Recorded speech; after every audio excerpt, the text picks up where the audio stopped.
Hey, this is Will Richey from School Rock Oviedo, and I want to show you a little bit about slap and pop on the bass.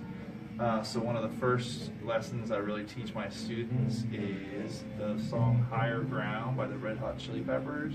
And first, to show you what an octave is this is an E, and this is an E, this is a G, and that's the octave of the G.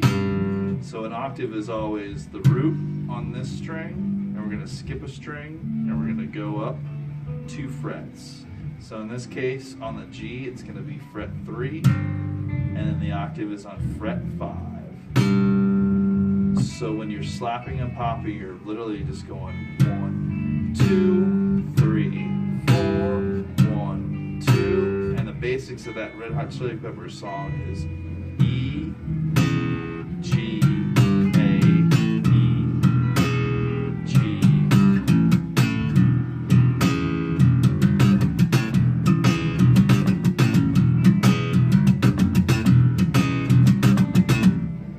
And that's Red Hot Chili Peppers Higher Ground with octaves and slap.